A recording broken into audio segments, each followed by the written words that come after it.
Everybody, welcome to The Focus. It's me, Mr. P again, and I'm going to be giving you my news review of a really good film called Baby Driver, directed by Edgar Wright. Now, Edgar Wright directed such hits as Shaun of the Dead, Hot Fuzz, and he also executive produced Attack the Block starring John Boyega. Now, this time he gives us another impressive piece of work. Now, the premise of Baby Driver, it stars Ansel Elgort as Baby, who plays a getaway driver for an arch criminal called Doc, played by the excellent Kevin Spacey. Now, Baby is in debt to Doc because a while ago when he was a kid, he stole a car from Doc which had some merchandise in it. He didn't know it had some merchandise, and Doc said, you know what, you're going to work for me until you pay off the money that you owe me.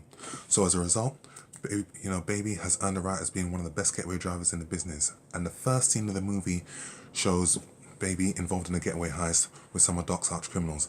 Now, the first scene in the movie features an excellent car chase. I mean an excellent car chase, which is right up there with some of the best that has ever been put to screen. I'm talking about Bullet, I'm talking about Ronin, I'm talking about The Fast and Furious, and there are no visual effects. I couldn't tell what the visual effects were in this film. It was all live action. And it sets the film up perfectly. And from then on, it doesn't let up. The pace still maintains the same. After that, after the robbery, after he gets his pay cut, Baby goes to a diner where he meets a lovely girl called Debora, played by the beautiful Lily James. And it's there that Baby sees her and says, you know what? I want change. I don't want to do this life anymore. I just want to settle down. I just want to settle down with a beautiful girl and just drive and live a normal life. Well, not everything in life is that simple, is it? He gets a call from Doc where he says, you know what? One more job and you and I, we are square. You don't owe me any more money. We are square. You can go off and do whatever the hell you want. Baby agrees to the job, and he meets a new set of criminals that he's going to be working for. One of them is led by a character called Bats, played by the excellent Jamie Foxx, who is surprisingly on menacing form in this film. You know, when you see Jamie Foxx, he pretty much plays the same character over and over again, but in this film, it was totally different, and he pulled it off really well. The crew get involved in some other robberies, and thus ensues, and this is where the film really starts to take off. And I don't want to give you any spoilers, but a lot of action ensues after this film. Now for me, this film was a film that snuck under the radar, and for me was a really pleasant surprise. You know, because as a moviegoer, that's what you want. You want to be surprised. You want to be entertained. You want to be feeling like, you know what? You don't want to see the same old crap. You don't want to see sequel after sequel after sequel, or reboot after reboot after reboot. You want to see an original piece of work. You know, this year we've had a lot of hyped films, be it Furious 8, be it The Mummy. And you know what? There were some films in between that snuck under the radar that were surprisingly entertaining. I felt the same way when I saw back in 2015, you know, the two biggest films of that year that were on everybody's lips.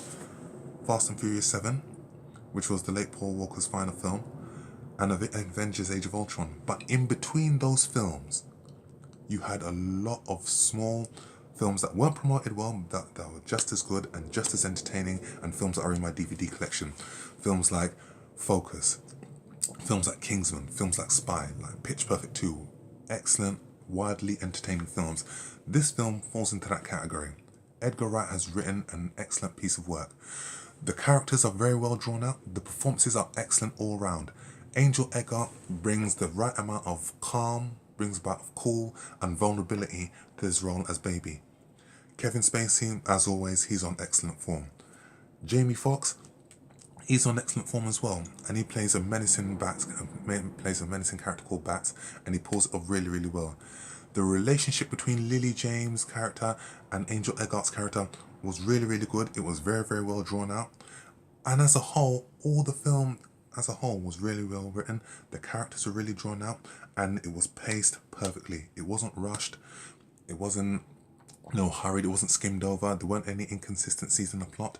The film was really good. Coupled with that, the film has some snappy one-liners and some cracking dialogue and some really laugh out funny scenes. One funny scene is where Baby and Jamie Foxx's character Bats go to do a robbery, and they said, okay, we need some Michael Myers masks. Now everybody thinks that, you know what, we need to get Michael Myers the Halloween costume, but instead they get Mike Myers, the actor, Austin Powers masks, and that film was a really funny scene. I really liked it. Two good characters. I think the two high points of this film were Edgar Wright's direction. He directed this movie perfectly. And also the soundtrack that baby listens to, the soundtrack that, you know, that plays over the movie is absolutely phenomenal.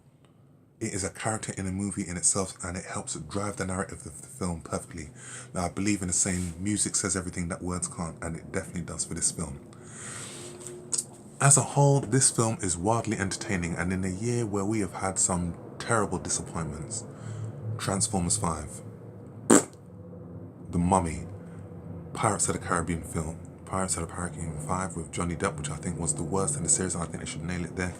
This film does everything that those films didn't. It entertains, it keeps you engaged, and it is an original piece of work. And Edgar Wright has shown himself to be one of the most original and underappreciated directors in Hollywood, and I hope that he continues to take his time and to do excellent work, because this film was really up there. Is this film one to watch? Hell yes. Is it one for your DVD collection? Hell yes. I highly recommend that you watch this film. 8 out of 10. Well, that's it for now, folks. Tell me what you think. Did you like the film? Did you not like the film? Do you think Edgar Wright is a good director? What did you think about the review? Feel free to leave your comments. Don't forget to subscribe to my page and follow me on Instagram. I'll see you guys soon. Stay blessed.